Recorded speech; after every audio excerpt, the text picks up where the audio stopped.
बिस्मिल्लाहिर्रहमानिर्रहीम।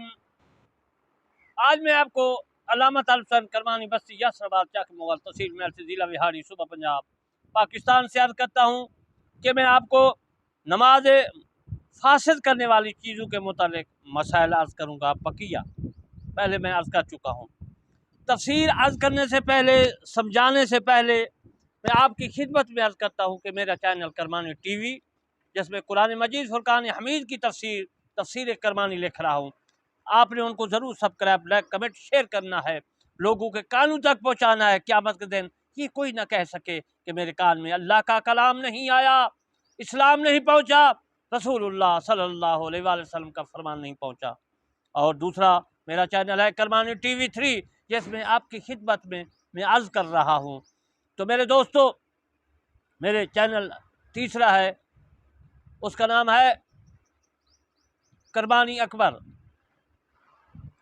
तो उसको भी अकबर करमानी चैनल को भी ज़रूर आपने सब्सक्राइब, लाइक, कमेंट करना है। अब मैं आपको नमाज में जो फासिद जो है करने वाली चीज़ है उनके मुतालिक मसाइल अर्ज़ करूँगा। नमाज से पेशतर कोई चीज़ मीठी खाई, उसके अज्जा निगल लिए थे। लुआब धान में कुछ मिठास का असर रह गया, उसके निगलने से नमाज फासिद न होगी। मुंह में शक्कर वगैरह हो के घोल कर हलक में पहुंचती है, नमाज फासिद हो गई। गूंद मुंह में है, अगर चुबाया और बाज़ अज्जा हलक से उतर गए, नमाज जाती रही। ये मसला फतावा आलमगीरी में भी है और ये मसला बहार शरीयत में भी मौजूद है। सीना को किबला से फेरना मुफसद नमाज है, जबकि कोई उज़ुर न हो, यानी इतना फेरे के सीना ख़ास जहद काबा से 45 दर्जे हट जाए, और अगर उज़ुर से हो तो मुफसद नहीं। मसलन हदस का गुमान हुआ और मुंह फेरा ही था कि गुमान की गलती ज़ाहिर हुई, तो मस्जिद से अगर खारिज न हुआ हो तो नमाज फासिद न होगी। ये मसला दुर मुख्तार में भी मौजूद है और ये मसला बहार शरीयत में भी मौजूद है। किबला की तरफ एक सफ़ की कदर चला, फिर एक रुकन की कदर ठहर गया, फिर चला फिर ठहरा, अगरचे मुतअद्दा मरतबा हुआ, जब तक मकान न बदले नमाज फासिद न होगी। मिसाल के तौर पर मस्जिद से बैर हो जाए या मैदान में नमाज हो रही थी और ये शख्स सफूफ से मुतजाविज़ हो गया कि दोनों सूरतें मकान बदलने की हैं और इनमें नमाज फासिद हो जाएगी। यूं ही अगर एक दम दो सफ़ की कदर चला, नमाज फासिद न होगी। ये मसला दुर मुख्तार में भी मौजूद है और इसकी शरह है रिद्दुल मुख्तार, उसमें भी मौजूद है और बहार शरीयत में भी ये मसला मौजूद है। सहरा में अगर उसके आगे सफ़े न हो बल्कि ये इमाम हो और मौज़ा सजू से मुतवाजिज़ हुआ, तो अगर इतना आगे बढ़ा जितना उसके और सबसे करीब वाली सफ़ के दरमियान फासला था तो फासिद न हुई, और उससे ज़्यादा हटा तो फासिद हो गई। और अगर मुनफरद है तो मौज़ा सजूद का एतबार है, यानी इतना ही फासला आगे पीछे दाएँ बाएँ के उससे ज़्यादा हटने में नमाज जाती रहेगी। ये मसला फतावा आलमगीरी में भी है और ये मसला बहार शरीयत में भी है। इनके अलावा बाकी फ़िक़ह की आम कुतब में भी मौजूद है। किसी को चौपाया ने एकदम बकदरे 3 कदम के खींच लिया या धकेल दिया तो नमाज फासिद हो जाएगी। ये मसला दुर मुख्तार में भी है और ये मसला बहार शरीयत में भी मौजूद है।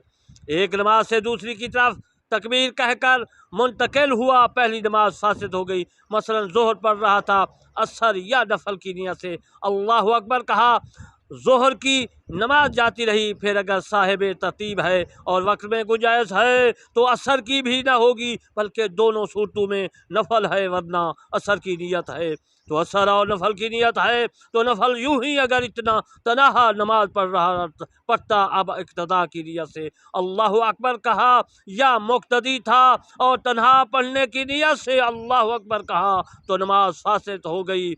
यूं ही अगर नमाज जनाजा पढ़ रहा था और दूसरा जनाजा लाया गया, दोनों की नियत से अल्लाहु अकबर कहा या दूसरे की नियत से, तो दूसरे जनाजा की नमाज शुरू हुई और पहले की फासिद हो गई। ये मसला दुर मुख्तार में हज़रत अलाउद्दीन हस्फा रहमतुल्लाह अलैह ने लिखा है और बहार शरीयत में मेरे दोस्तों मौलाना अमजद अली उज़्मा साहब रहमतुल्लाह अलैह जो सुन्नी हैं, हनफी हैं, रज़वी हैं, कादरी हैं, उन्होंने भी इसी बाब में लिखा है। दाढ़ी या सर में तेल लगाया या कंघा किया या सुरमा लगाया, नमाज जाती रही। हाँ, अगर हाथ में तेल लगा हुआ है, उसको सर या बदन में किसी जगह पूंछ दिया तो नमाज फासिद न होगी। ये भी मसला बहार शरीयत में मौजूद है। किसी आदमी को नमाज पढ़ते में तमाचा या कोड़ा मारा, नमाज जाती रही। और जानवर पर सवार नमाज पढ़ रहा था, वो एक बार हाथ या एड़ी से हाँकने में नमाज फासिद न हुई। 3 बार या दर पे यानी मुतवातर करेगा तो नमाज जाती रहेगी। एक पाँव से एड़ी लगाई, अगर बेदर पे मुसलसल 3 बार हो तो नमाज जाती रही, वरना नहीं। और दोनों पाँव से लगाई तो नमाज फासिद हो गई। लेकिन अगर आहिस्ता पाँव हलाए कि दूसरे को बगैर देखने से पता चले तो फिर नमाज फासिद न हुई। ये मसला भी बहार शरीयत में मौजूद है। घोड़े को चाबुक से रास्ता बताया और मारा भी, नमाज फासिद हो गई। नमाज पढ़ते में घोड़े पर सवार हो गया, नमाज जाती रही। और सवारी पर नमाज पढ़ रहा था, उतर आया, फासिद न हुई। ये मसला फतावा काजी खां में भी मौजूद है और ये मसला बहार शरीयत में भी मौजूद है। 3 कलमा इस तरह लिखना कि हरूफ ज़ाहिर हो, नमाज को फासिद करता है। और अगर हर्फ ज़ाहिर ना हो, अगर किबला से सीना पानी पर लिखा हो तो अबस है, नमाज मकरूह तहरीमी हुई। मकरूह तहरीमी हराम के नज़दीक होती है, मकरूह तंज़ी हलाल के नज़दीक होती है। नमाज पढ़ने वाले को उठा लिया, फिर वहीं रख दिया। अगर किबला से सीना ना फेरा, फासिद न हुई। अगर उसको उठाकर सवारी पर रख दिया, नमाज जाती रही। ये मसला फतावा आलमगीरी में भी मौजूद है और ये मसला बहार शरीयत में भी मौजूद है। मौत व जनून व बेहोशी से नमाज जाती रहती है। अगर वक्त में अफाका हुआ तो अदा करे, वरना कज़ा, बशर्ते के एक दिन रात से मुतजाविज़ न हो। ये मसला दुर मुख्तार में भी मौजूद है और ये मसला रिद्दुल मुख्तार में भी मौजूद है और ये मसला बहार शरीयत में भी मौजूद है।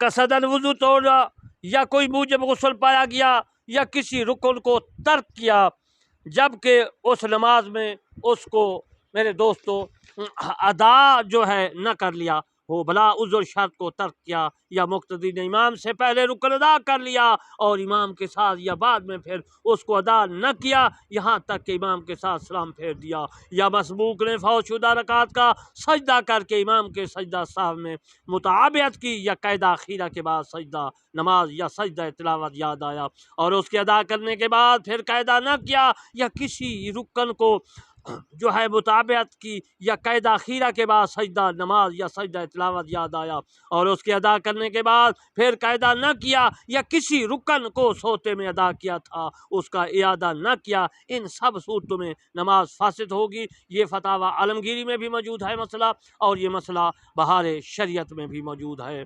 सांप बिच्छू मारने से नमाज नहीं जाती, जबकि न 3 कदम चलना पड़े न 3 ज़रब की हाजत हो, वरना जाती रहेगी, मगर मारने की इजाज़त है, अगरचे नमाज फासिद हो जाए। ये मसला फतावा आलमगीरी में मौजूद है, ये मसला बहार शरीयत में मौजूद है। सांप बिच्छू को नमाज में मारना उस वक़्त मुबाह है कि सामने से गुजरे और इज़ा देने का खौफ हो, और अगर तकलीफ़ पहुँचाने का अंदेशा ना हो तो फिर सांप को मारना मकरूह है। ये मसला आलमगीरी ने भी लिखा है और ये मसला बहार शरीयत में भी मौजूद है। बेदर पे मुसलसल 3 बार उखेड़े या इज़ा देने का खौफ हो और अगर तकलीफ़ पहुँचाने का अंदेशा ना हो तो मकरूह है। यानी फिर मैं अर्ज़ कर देता हूँ, पे दर पे 3 बार उखेड़े जिस्म से या 3 जुएँ मारी और एक ही जू को 3 बार मारा, नमाज जाती रही और पे दर पे न हो तो नमाज फासिद न हुई, मगर मकरूह है। ये मसला फतावा आलमगीरी में मौजूद है। इंशाअल्लाह बकिया मसाइल जो है मैं फिर जो है नमाज मुफासिद करने वाले जो है चीज़ें फिर अर्ज़ करूँगा। आखिर में मैं अर्ज़ करता हूँ कि मेरे चैनल करमानी टीवी जिसमें कुरान मजीद फुरकान हमीद की तफसीर है, दूसरा मेरा चैनल है करमानी टीवी 3, उसमें यही मसाइल हैं जो मैं अर्ज़ कर रहा हूँ। तीसरा मेरा चैनल है अकबर करमानी अकबर, तो उसको करमानी अकबर को ज़रूर सब्सक्राइब लाइक कमेंट करना है, उसमें शॉर्ट है मसाइल हैं। तो मेरे दोस्तों इंशाअल्लाह फिर मैं मसाइल कल को अर्ज़ करूँगा अगर ज़िंदगी ने मुझे मोहलत दी। वमा अलैना इल्लल बलागुल मुबीन।